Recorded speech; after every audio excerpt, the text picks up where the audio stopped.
Alright, so in this film analysis, we're just going to go through some select moments of Canelo and Crawford's strengths and how they might affect their upcoming showdown. Now, one of the big things when people compare Canelo to Madrimov vis-a-vis Crawford is that Madrimov gave Crawford a lot of trouble because of the feints, and that Canelo's not going to be able to replicate that. But I want to show you here when Canelo fought Triple G for the third time. Triple G might have been 40 years old. He's still a formidable foe. He's still as strong as Canelo. He still has the ramrod jab. The only thing going against him is that his reflexes can no longer compete against Canelo, but still remains very difficult to hit because of that side stance that he takes.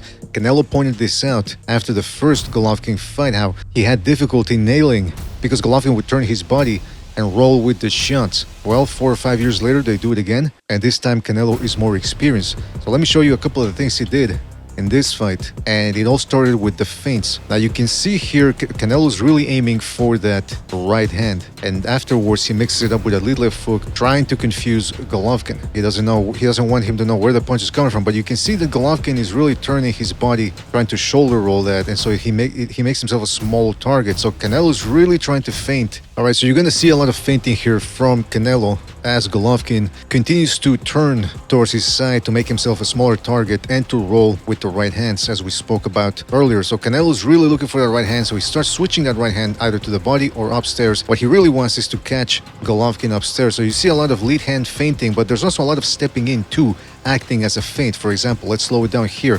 See how is he gonna attack from here? That's a little bit of a feint. Golovkin puts his hands up. Canelo sort of leaning in.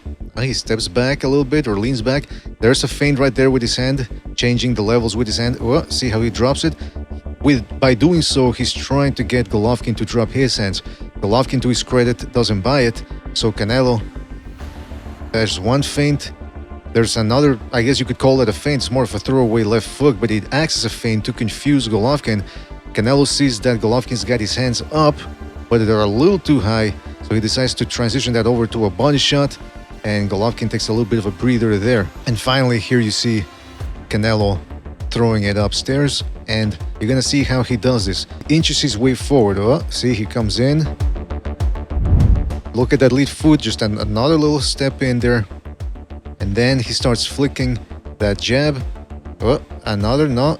By the time Golovkin's got his hands up, I don't know if he thought he caught him by surprise there, because at this point he threw an extra feint, whereas it seemed as if he was going to throw. So Golovkin kept those hands up, but then I guess he didn't want to absorb the shot because he might go behind his guard. So he tried to transition over to a shoulder roll, but he was too late. Canelo was too close. He mistimed that, Golovkin did, and ended up catching a right hand right there. And you can see that it shook that normally stout Golovkin, who's built like an iceberg. But his chin, as you can see, was able to absorb that big right hand. But you wonder how many other guys can do this. Now, we've talked a lot about Canelo's IQ and how it's been underrated, but people are correct in assessing that Crawford also is a very smart guy. He wouldn't be where he is right now if he wasn't smart. So we're going to take a look at a couple of clips highlighting Crawford's ability to read his opponents. You know, a lot of Crawford's strengths come from his counterpunching and his ability to get his offense across. And we're going to show you a clip here of the Avanesian fight, but first I want to highlight something. Isn't it interesting that Avanesian, who's considered a gatekeeper that only the elite are able to stop, he managed to give Crawford a much more difficult fight than Errol Spence, who was considered the elite in the welterweight division. And one of the differences between Spence and Avanesian was that right here, you see Spence, for the most part, his defense consisted of stepping back or leaning back or rolling with the shots. And as you can see here against Brook and against Porter, is going to see got a lot of shots because he doesn't have a guard. He doesn't really step in behind a guard. He steps in behind the jab and then works his way on the inside of the mid-range. And when he steps back, like right there, we've seen here, he gets caught with shots, and that's something that Crawford was able to exploit. And Spence was very predictable by just coming in without a guard. And even the not relatively light punching Sean Porter was able to break through his guard. Whenever, on the rare occasion that Spence did put up the guard, he was getting hit a lot. He was getting that guard busted up. And then when he would try to roll, he would still get hit. Whereas Avanesian, as we're going to take a look at here, was inching his way forward, feinting and shifting. And that created a whole set of problems for Crawford. But we're going to take a look at how Crawford was able to start adapting to it. So here's Avanesian throwing overhand shots. There you see him feinting behind a guard and then shifting and then throwing that overhand shot. Crawford caught a lot of those Here's gonna throw another left hand and then a body shot that he felt right there. And you can see he felt it because look at how he dropped his elbow afterwards. Right there. See that? Slightly if you slow it down. He got caught another overhand there, another overhand. But then look at what Crawford does. At some point, this is the third round. Let's play it here in real time. All right, so let's slow it down here. So now, third round, Crawford knows, okay, this guy's trying to catch me. Whether I'm on the defense or throwing shots, this guy's trying to catch me with overhand shots. So Crawford sort of leans in there a little bit, trying to probe and get Avanesian to throw something. So Avanesian throws a jab. Crawford leans back, changes levels a little bit right there, and then sort of slips to his right a little bit. He could throw a left hand from here, but instead he chooses to throw a light jab, just a probing jab, a throwaway shot, which he starts throwing by about the second round, I believe. So he throws a probing right there, and Avanesian then says, okay, see how he feels the glove there? So he says, okay, my time to throw. Crawford, however, already knows what's coming. So what he does is, he throws that probing jab, leans back, and then catches Avanesian, who's wide open here from the momentum of his own shot, and catches him with an overhand right. But he knows, he stays defensively responsible. He knows something else is coming back, so he leans back. And as he's leaning back, you see he's sort of, well, maybe we can't see it here, but you would assume he's stepping back with his rear foot and then pulling the lead one back. And now as he's going back here, he repositions his back foot a little bit, in other words, he pulls it back so that he can be in position and in good balance. Repositions his weight forward right there, just fires a bit of another throwaway jab there, and then just another one. So now with that, he sees Avanesian, who just caught a shot, puts his guard up. He's looking for the comeback shot. Crawford sees a wide opening downstairs and just throws a stabbing shot, doubles Avanesian over, and look at all that space on Crawford's right side that he can use to escape. Now, we talked about Madrimov's feints and how he was feinting quite a bit against Crawford. Even Crawford admitted after the fight that it made it difficult to time Madrimov. But Crawford did attempt some things in there to stifle those feints. And the thing about feinting too much is that eventually your opponent knows, okay, he's feinting a lot, like 3, 4, 5 times. By the third time, I'm going to try to throw something to catch him in between. And so what Madrimov was doing, he was sitting down as if he was about to jump in. That was his feint. And you see there Crawford trying to catch him, trying to time him. One of the things he did was he was jabbing a lot to try to stifle Madrimov from coming in. And see right there. So he started seeing that Madrimov was feinting a lot by sitting down. So he tried to time it. As you can see, there's one feint for Madrimov. Then there's a second one here. See how he sits down? Doesn't throw anything. Crawford's got his guard up now. He's watching everything. He's trying not to bite on the feints. And then Madrimov, he's about to sit down again. And now Crawford knows, okay, he's going to sit down. He doesn't have a guard. Look at how wide open Madrimov is. So he throws a jab. Now Madrimov starts receding into a shell. Credit to him for tucking that chin in. So he doesn't catch the shot flush. He catches it on the forehead. But nevertheless, Crawford managed to time him, and that's one of his strengths. He's got very good timing, and he's very quick, even at close to 38 years of age.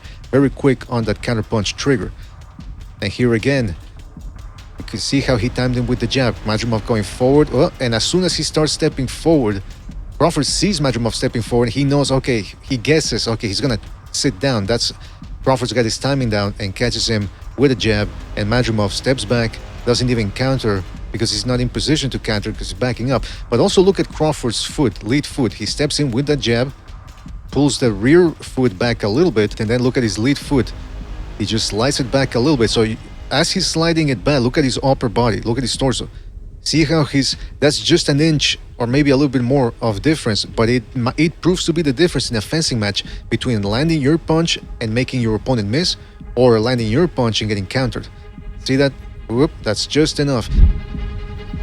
So you see here Madrimov doing a lot of bouncing, trying to come in, and Crawford sees that. See how Madrimov stopped there when he banged his gloves together as he was about to come in, and Crawford just threw a punch shot left. Didn't even set it up with a jab or anything. Just great timing there. Madrimov is coming in. Crawford just catches him. He wasn't even a clean shot, but look at how Madrimov reacted.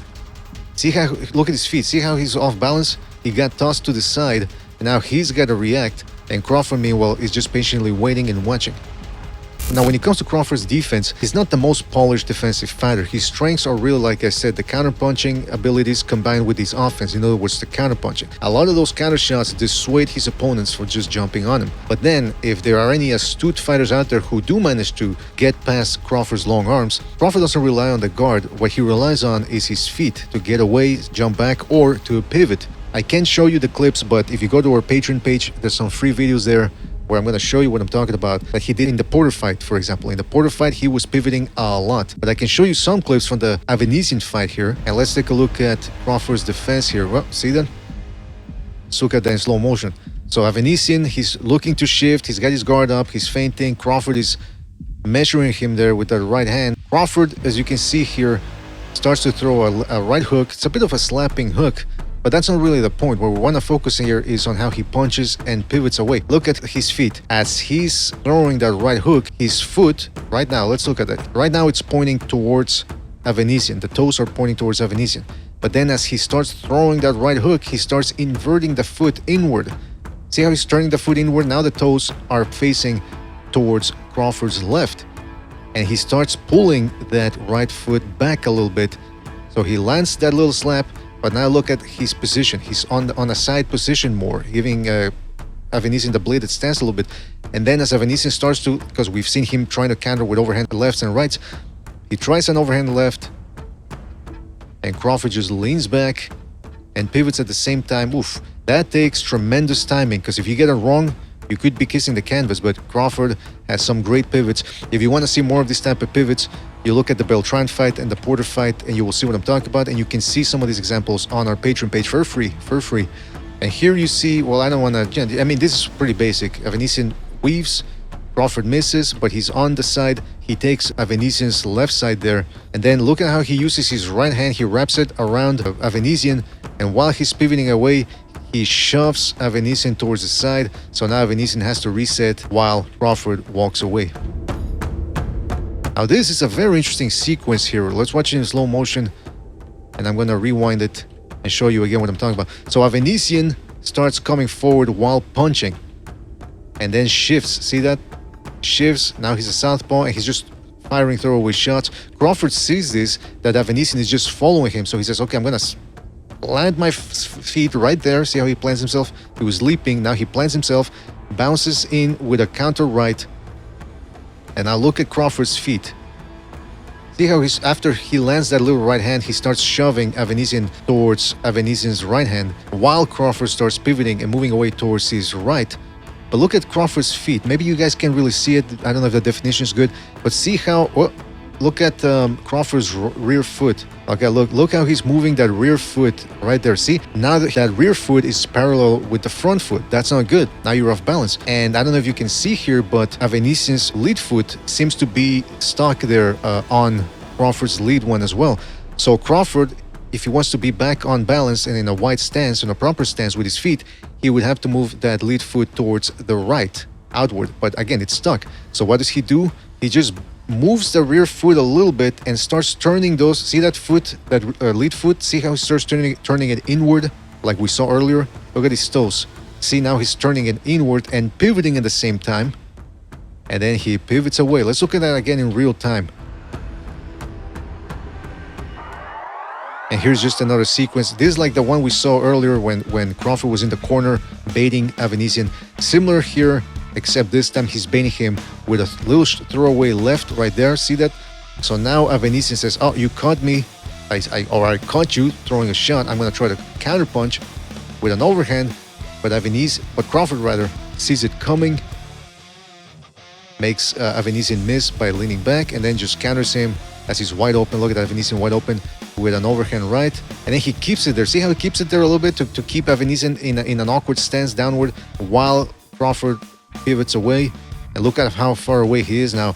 Now Avanesian has to reset and go to him, and in the meantime Crawford won that exchange and was able to move away safely. But you know what? The other thing that makes Crawford very dangerous is obviously his arsenal, as I mentioned earlier, but the uppercuts. This dude has unusually long arms, and I've always been amazed at how he generates power with those long arms. I call them the wallops. because there really are some massive wallopes. But it's the uppercuts that would really scare me, because you can tell he just generates a lot of power with those uppercuts, and they're hard to see coming. See how he slips, and then he uses those uppercuts to set up offense downstairs. Also, that's the other thing. I'm wondering if he's really going to try to bang it out with Canelo and dig to the body, because very few people have managed to get inside against Canelo and consistently work that body. Jaime Munguia started off well against Canelo, working that body, but then after he got dropped, he became more hesitant, because when you go downstairs, you're opening up yourself to counters, and Canelo's a very good counterpuncher, and Munguia just wasn't able to do it. Same thing with Gennady Golovkin. He rarely went to Canelo's body, because if you load up against Canelo to the body, he's going to counter you. But I'm guessing that maybe he wants to throw Canelo for a loop and actually try to slug it out with Canelo and go to the body and try to take away Canelo's stamina. And the way you would do that is with uppercuts to the body, particularly when Canelo's loading up with his own sledgehammers. Maybe short shots, maybe stabbing shots, or uppercuts to the body. And as you can see here, Crawford making Avanesyan miss, making him pay, opening up the avenues for hooks with his uppercuts, or vice versa. He sets up his uppercuts with hooks. And look at those uppercuts right there. Just look, double, triple uppercut right there. Now, this is a very interesting sequence here as well. Let me just show you. Let's watch this in slow motion here. So Avanesyan is stepping in, again, shifting. He's in a southpaw stance now, so he tries to throw a left hand there. Crawford is he's got his hands down, so he's baiting Avanesyan to throw something. Avanesyan throws a left hand. Crawford leans back and rolls with the shot. Again, Avanesyan, as we've seen earlier, after he misses, he leans forward. That's where the momentum from his shot takes him when he misses. And Crawford rolls with the shot, catches him with a counter left uppercut. Avanesyan gets hit, and he says, I want to get mine back. But Crawford immediately pulls his guard up and blocks that shot. Sophisticated stuff right there from Terence Crawford. Now let's take a look at a clip here from the Errol Spence fight. Look at this clip right here. Usually when guys counter with the uppercut, they slip the incoming shot and then they counter. Crawford didn't even do that here. He just stepped back, pulled his right glove up, step back, saw Spence coming and just stood there and boom, launched a heavy uppercut, and then he leaned down, guard up, and circled away right there. And then a jab, circling away while jabbing. Very smart. Here's another good sequence here from Terence Crawford. Look at that. Let's take a look at what happened here. Spence coming in with a predictable jab, leaning in, walking in. Crawford parries the jab, dips down, chin tucked in. Spence tries to shoulder bump him to get space to throw that left hand. But then look at Crawford. As he's leaning back, look at his lead foot, as we talked about earlier. Starts turning it inward and leaning back. He got nicked a little bit there by the left, but he managed to take away most of it, so he pivots away. Look at how he keeps that left hand pinned to his cheek, Crawford does. Spence now with a right hook, but look at Crawford as he's moving away. He plants himself, catches a shot, and then boom, a short uppercut right there that really shakes up Errol Spence. Errol Spence tries to cover up. Let's take a look at that in real time again. Look at that. Boom. So it's parry, lean away, block the shot, counter on the fly. Here's Spence trying to work on the inside, and he catches a body shot right there. These are the type of body shots, and I'm thinking, I know it sounds insane, but maybe Crawford's gonna try it. Couple of little shots inside while Canelo is loading up on shots. So maybe try to take away some of the steam from Canelo. And then look at this counter uppercut right there. Again, didn't even try to slip the incoming shot and then counter with the uppercut. He just stood there and threw a lead uppercut, and he got hit with the follow-up shot from Errol Spence. But the guy who ended up walking away with more damage was Spence. And then look at that, boom, right hook on the way out, or on the way down rather. And here's against Madrimov, some lead uppercuts, counter uppercuts rather. Now he got hit there by Madrimov, but I'd rather get hit with a jab than take an uppercut. And then you'll notice a difference here between Crawford and Madrimov is that every time Crawford got hit, or when he would land, he would try to follow up with 2 or 3 shots. That's something that Madrimov wasn't doing. He was having a lot of success with the right hand, Madrimov, but it was one shot at a time. And even though Crawford, like I said, wasn't always landing the follow-up shots, you can see the difference in mentality of throwing a couple of more combos.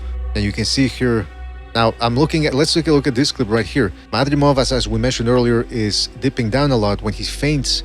And see how he feints there? And look at Crawford feinted him this time, and he saw Madrimov dipping down and then trying to come in, leaping up with a hook that Crawford managed to block right there. Point is that Crawford saw where Madrimov was going. So now let's take a look at this clip here. Boom. See how he catches him with a lead uppercut there, just timed him. He saw Madrimov coming in, and he says, okay, oh, guard up. Is he gonna dip down? Technically, Madrimov didn't dip down, but it would have been worse had he done so, because look at how this beautiful uppercut there from Crawford, and look how look at his feet. Look how he sits down on a little bit there, right there. See how he sits down on it just a tiny little bit. You don't gotta exaggerate, and then brings the weight up, boom, with that left hand, and then he covers up. Then Madrimov goes in there with a headbutt like a billy goat and shoves Crawford back. Here's some more uppercuts here from... This is a double uppercut here. Look at that. Boom, boom, boom. And here's a flying uppercut on the fly. Now, the reason why I show you that, and I'm showing you these Canelo clips, is look at how Canelo's go-to move, his safe space, is to tuck his chin in, like right here. See that? He recedes into a shell, which is very smart, because when his opponents throw 1-2s or even hooks, even if they land, Canelo's head doesn't get snapped back, and thus some of the judges, or maybe even all of them, might miss the punch and say, oh, okay, maybe it broke the guard, but I didn't see the head snapping back, so we're not going to count it as a nice, clean, effective punch. And you see how Canelo, see how he recedes inward, tucks his chin in. That's his go-to move, and that leaves him open for uppercuts. And he's in line too. When he loads up with his shots, he's also in line. Whether he tucks in his chin or not, inward or downward, he's still open for uppercuts. And here, another example of, see, Berlanga starts throwing shots, and what does Canelo do? See how he starts receding into a turtle shell there, see that? Starts bending down a little bit, starts leaning down right there, see that? So, okay, Berlanga threw a nice short right hand, and it got through, but it landed mostly on the forehead, so who knows if some of the judges really saw it. And it also helps Canelo, because by tucking that chin in, he doesn't get his head snap back, and he doesn't get as hurt by the punch. But again, somebody can time him. Golovkin in the rematch was able to time him a lot with uppercuts. Now, the problem, as you just saw there, is that even when you do land a shot on Canelo, he'll reply right back. So Crawford can't just admire his work if he lands an uppercut and stay there, because there's going to be some incoming fire coming his way. But you see that Golovkin was able to time, and so was Cool a little bit. See how Canelo throws that right hook, and as he threw the right hook, he starts tucking in his chin and covering up, but he's in line right there for an uppercut. And School is a big dude. Whenever he did throw shots, he managed to catch Canelo's attention, but he was just too terrified to get into any type of exchange that he just didn't throw much of anything. But in that one, see that? Canelo was jabbing his way in, and as he did so, he was tucking his chin in, going downward, and he ended up running into an uppercut. Can Crawford take advantage of that? And here's Bill Joe Saunders doing something similar, throwing the slapping left, but it makes Canelo cover up and tuck his chin down, and boom, he's in line for a right uppercut, but Canelo leaned back and was able to deflect the shot from the incoming left hand and then weaved under the right. Alright, so we talked about Crawford and how he's able to read his opponents and get their timing down. Let's take a look at how Canelo was able to set up and pin down an elusive southpaw in Billy Joe Saunders. And we're going to take a look at some of the early rounds and how Canelo was able to time Billy Joe Saunders. So we can see here Canelo leading with hooks to the body, a lot of feinting. And then when Billy Joe Saunders says, hey, listen, you know what? I can't let this guy take away the play. I'm reacting too much to what he's doing. Let me try to get him to react. He throws a left hand, and Canelo manages to counter with a right to the body. So we see now Canelo continuing to lead with left hands to the body. Then he mixes it up, counters with an overhand left, another left hook to the body, feinting, feinting, feinting. At this point, Billy Joe Saunders no longer knows what's coming, so he just gets backed up into a corner and half blocks that lead right hook. Lead right hook again from Canelo. More feints, more feints, more feints. And then when Billy Joe Saunders does try to reply, Canelo moves back. See how Canelo's actually more fleet-footed than people give him credit for. And he's able to make Billy Joe Saunders miss. So Canelo's got him reacting, and he's landing the hard shots. And when Billy Joe Saunders tries to reply, it's harder to hit Canelo than it actually seemed at first. So Canelo's controlling the action here. More feinting from Canelo, more feinting. And look at how that feint ended up making Billy Joe Saunders drop his hands. I think that's something that Canelo's going to try to look for against Crawford, and Crawford's going to have to be very careful not to drop those hands. So again, Billy Joe Saunders tries to attack, gets countered. Canelo continuing to lead with left hooks, whether upstairs or downstairs, mixes it up with a right hook. And this clip, we've already seen it in another video, but it's quite significant because now it just goes to show you how versatile Canelo is, throwing shots from all angles. And here he can counter. Look at him stepping towards Billy Joe Saunders' left. Billy Joe Saunders sees this, says, okay, I'm going to catch you with a jab. Canelo slips the jab, and then look at his lead foot. See how he steps in towards his left so he can get a wider stance on that right hand. throws a rocket of a right hand, and it pushes Billy Joe Saunders all the way back. More feinting from Canelo, more feinting, blocking and then countering to the body. More countering to the body. More counters. That one doubled Billy Joe Saunders over a little bit there. Defense. So he's getting to Billy Joe Saunders. Billy Joe Saunders really can't get to him all that much. And as we saw earlier, Billy Joe Saunders landed a jab. So now Canelo sees that and says, okay, let's take a look at how Canelo, see, he's dropping his hands here, inviting and baiting Billy Joe Saunders to throw something. So Billy Joe Saunders sees the hands down, says, okay, I'm going to catch you with a jab. Billy Joe Saunders, as he's jabbing, notice how Billy Joe Saunders, when he jabs, he steps with the shot and he starts pulling his rear foot towards his right to try to shuffle away. Canelo sees the jab coming, leans back because he was setting a trap, and then again, look at Canelo's lead foot. Billy Joe Saunders trying to get away. Whoop, Canelo steps in there, closing off the escape avenue, and loads up on a right hand, another rocket of a right hand, and pushes Billy Joe Saunders all the way back. Billy Joe Saunders pulls his hands down and goes, can't believe I got caught with that. So that's how Canelo was able to confuse a slippery southpaw like Billy Joe Saunders. It's not just him stepping in and wailing with shots the way he did 10-15 years ago, as we're going to see later on. Canelo also read Billy Joe Saunders by looking at what Billy Joe Saunders' safe space was. And as we're going to see here, Saunders' safe space was just precisely this. Look how he dips down to his left. Whether he's defending against Canelo's shots or whether he's defending after throwing a shot, Billy Joe Saunders' safe space is to lean towards his left. See that right there? And what does this remind you of? I think most people know how this fight ended, but if you don't, it ended with something similar like this. Look at how Billy Joe Saunders jabs. Canelo tries to counter with an overhand left. Actually, he does counter. Billy Joe Saunders dips down. So like I said, whether Billy Joe Saunders was defending or defending after throwing a shot, he would constantly be leaning down towards his left. And here Canelo catches him with, ooh, look at that. A right uppercut, kind of like the way the fight ended. See that? Missing. This time he dipped to his right, but same movement. Dipping to his left, dipping to his left. See that? He threw a shot. He leaped in with that jab and then leaned towards his left. The difference here was that Canelo missed with the right uppercut and Billy Joe Saunders managed to come in with a quick 1-2. Canelo didn't see it coming, didn't bring his hands up back quickly enough in time. But then take a look at the way the fight finished. Finally, Canelo sees, okay, after this dude throws a leaping shot, he dips down towards his left. Canelo at this point now knows, okay, every time Billy Joe Saunders throws a shot and I make him miss, he dips down towards his left and boom.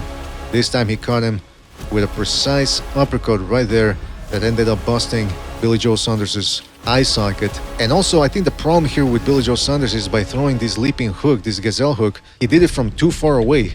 He didn't set it up properly. He just, that was a little feint there by sitting down on it. We saw 2 clips earlier where he was loading up and springing forward with a shot. So Canelo saw this, leaned back, and this time he saw him coming down. See how Canelo saw that shot a little bit? He's like, okay, do I throw it now? Do I throw it? Oh, he switched it up to an uppercut as he saw Billy Joe Saunders going down. He caught him right there. So now we can see that Canelo is actually watching his opponents and looking for patterns. And there's one thing that most people have seen from Terence Crawford, and that is that he tends to drop his hands. Here against Spence, he got caught in the neck, but it seemed more dramatic than it actually was, but he did drop his hands. And a lot of people say that Crawford gets hit a lot because he's an offensive fighter. But you're gonna see a lot of clips here where he's getting caught while he's on the defensive. Now listen, the video doesn't lie. And in this case, Crawford does drop his hands. But the reasons why he does so is because he punches downward. If his opponent starts changing levels, Crawford starts firing shots downward with him. And first of all, by the way, once you start catching him with the overhand shots, he does pull his guard up. But look at what happened here against Spence. Now he's pulling the guard up after eating an overhand shot, and Spence has a clear shot at the body here. I think that's what Canelo's going to try to do. As soon as Canelo starts feinting, and then lands something upstairs, and he does that enough times, Crawford's going to start putting that guard up, and that's going to open up avenues for the body. And look at how here against Madrimov too. See how Crawford is very good at attacking with his hooks, but you see Madrimov changing levels sometimes, trying to counter with those overhand shots, and Crawford drops his hands. Now let's take a look at this clip right here in real time. Okay, let's slow it down. Crawford's got his gloves up. So does Madrimov. They're both sort of fencing a little bit there. Madrimov sees something coming. Oof. Dips down. Makes Crawford miss with the left. Crawford follows at the left up with a corkscrew right hook. But look at how Madrimov changes levels and weaves. And look at how wide open Crawford is there. because he's going to load up with another left hand, or at least tries to, and now he pulls his guard up right there. But Madrimov throughout the night was looking to counter with those overhand shots, and another guy that weaves a lot and has very good upper movement is Canelo. So Crawford's got to watch out for that, not to punch downward too much. Here's more clips of him. See that? How he's punching downward? They're open for an overhand right. There he landed that shot. Let's slow this one down. Look at how this, boom, he slaps with the right hook, but that's just to set up that corkscrew right that ended up landing flush, and then follows it up with two mean hooks. But look at how he drops that right hand. When he starts, see that? He drops it. People say, oh, you know, BDA, that's, you know, he's dropping it. I don't care what you tell me. You're seeing it yourself. He loads up on shots, and look at that. See how he squares himself up a little bit? He's open. See, he's punching down right there, punching down right there. He didn't get caught with the overhand right. It looked like in real time, like the punch landed, but it didn't. But look at how wide open Crawford was. Look at that.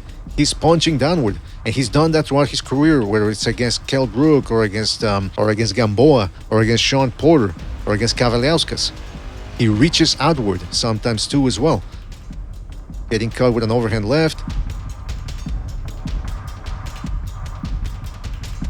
Punching downward. Gets caught with a hook pivoting away. Gets caught with a lead right hand. So here they're both feinting a little bit. Feinting. Crawford jabs. Lands the jab. But then look, see how he pulls away there? His left hand.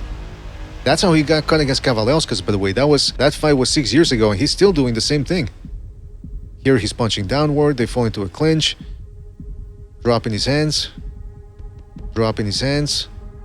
Now here's a clip of him actually bringing the hand back up quickly, just so that you don't think that he does it often, but he doesn't do it all the time. He is a responsible defender at times. So here you can see him jabbing his way in there. Boom, 2, 3 jabs.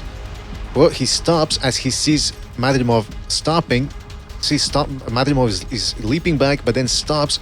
Crawford knows something's coming. He's not dumb. He knows at this point that Madrimov is trying to catch him with the right hands, and all of a sudden he blocks the shot. So he can transition back to defense there and bring the hands back up, and then tries to counter right there real quick. So that's what makes Crawford very dangerous, that even if you can't catch him or damn near catch him, so Canelo's gonna have to be careful too when he loads up with his own shots, which he does all the time now. He's gonna have to make sure that if he misses, or if Crawford catches the shot on his elbows or blocks it, Canelo has to be aware that Crawford's gonna try to counterpunch as soon as he can. But the point remains that Crawford still gets hit with a lot of shots as he's dropping his hands, and he couldn't really stop Madrimov from constantly doing it throughout the fight. See how he's punching down, and look at here. Madrimov loads up on the right, and look at Crawford's lead left hand. He pulls it away from his face and gets nicked there with a shot, and to his credit, he did try to come back with a left hand. And look at Canelo's movement here against Billy Joe Saunders, moving the head, stepping back, moving the head. And look how Billy Joe Saunders drops his hands. Crawford's going to have to be mindful that Canelo's going to try to do that. And once Madrimov started catching Crawford with the flush shots, Crawford started putting his hands up, and that opened up avenues for Madrimov to start throwing other types of shots, like lead left hooks, like right here, jabs and body shots. Lead left hooks again. And here's another shot to the body, straight right, and then here's a left hook. Madrimov didn't do it enough because, to Crawford's credit, Crawford's a very good counterpuncher, and he kept sticking that jab in Madrimov's face. It didn't always land, but it did keep Madrimov occupied and prevented him from stepping in whenever he wanted. Now the question is, can Crawford do that to Canelo? Because if Canelo starts working his way in, he's gonna punish that body, or at least try to. Now, one of the things we often hear again about Canelo is how his fight IQ is unappreciated. Canelo's not the same guy that he was in 2013, 12 years ago. And if anybody really believes that, let me show you a couple of things here about the difference between Canelo 2013 and Canelo 2025. And what we're actually going to do is just cover an 8-year span from 2013 to 2021. And we're going to compare and contrast how Canelo fought Austin Trout in 2013, right before the Mayweather fight. And then we're going to fast forward 8 years to when he fought another slippery southpaw in Billy Joe Saunders. Now, at this point, Canelo's only 22 years old. He's not 23 yet. And you can see that he's moving a lot here. See, a lot of side-to-side movement, stepping back.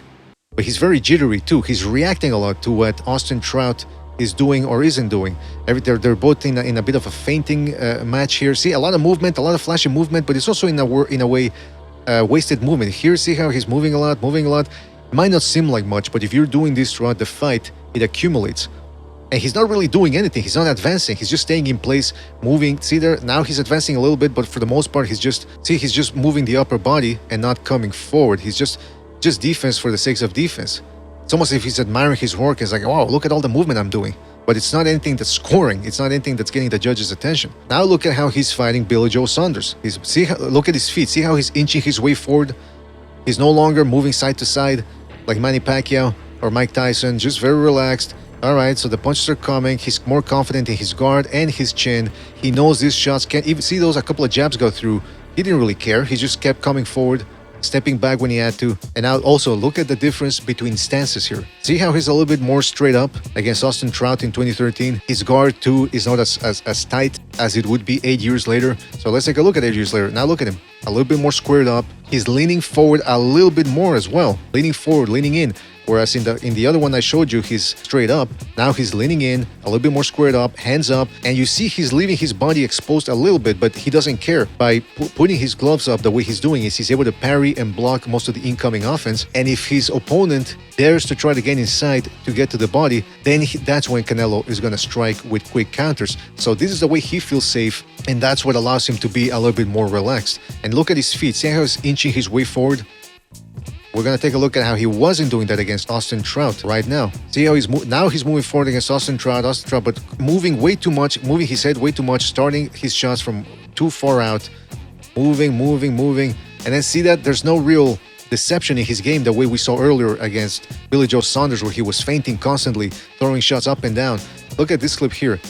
Look at his lead leg, a little bit too stiff. See, it's a little too straight. So he's making Trout miss, but then he steps back. He's not in range to punch. Now he wants to punch, telegraphs his movement there. See how he sits down on it a little bit and loads up on that jab. Austin Trout, who's a very slippery Pete, already knows something's coming. Canelo jumps from too far away, no feinting, manages to nick Austin Trout a little bit, but look at that. That lead leg was a little bit too stiff there, and then he ends up slipping forward. Can't really do much, Canelo, from that. He has to reset, opportunity lost. Here again, moving the head a lot, moving the head. All right, flashy, but he's not doing anything. To his credit, he is trying to inch forward now a little bit more. And look at how he does it against Billy Joe Saunders 8 years later. Moving in, see, inching in, look at his feet, inching his way forward, tight guard. He's not as jittery as he was against Austin Trout. See, if something does come back, he just steps back and then counters with a right hook if Billy Joe Saunders continues to come forward. Leaning, inching his way forward, and now look at that. And now he starts throwing shots to the body, incorporating head movement along with the guard.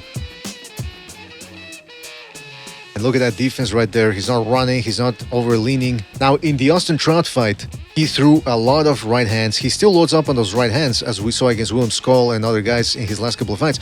But he's not feinting here before throwing the right hand or the left hook, as we saw right there. He's just loading up, right hand. And he's throwing it from too far away, too.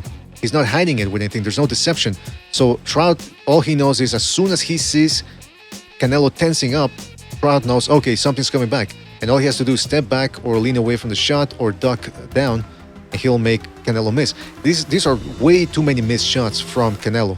Not enough versatile offense the way we saw against Billy Joe Saunders, where it's lead left hooks downstairs or upstairs, or straight shots to the body. Look at that. That's a lot of wasted energy. No wonder he lost to Mayweather. He wasn't ready for Mayweather in 2013. Not with this approach. It's enough to beat a guy like Austin Trout. He could afford to do this, but against the elite, it wasn't going to work out. Look at that. See how he starts from way too far away?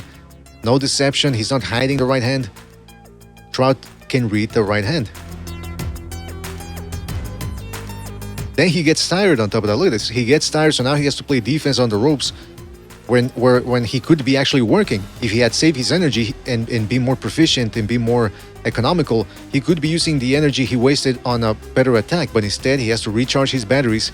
And it's good defense. Look at it. See, counter right uppercut.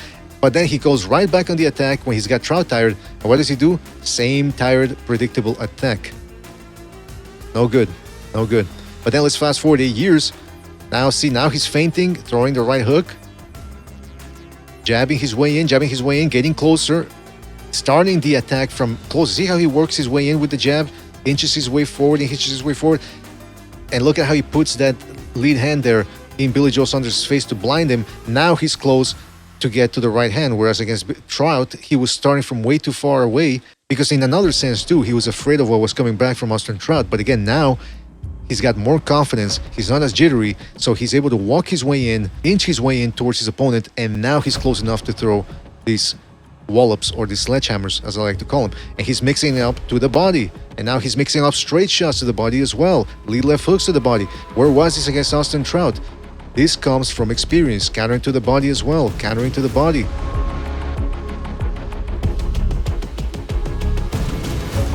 There he doubled Billy Joe Saunders over with a body shot. Look at how relaxed Canelo is and starts his attack.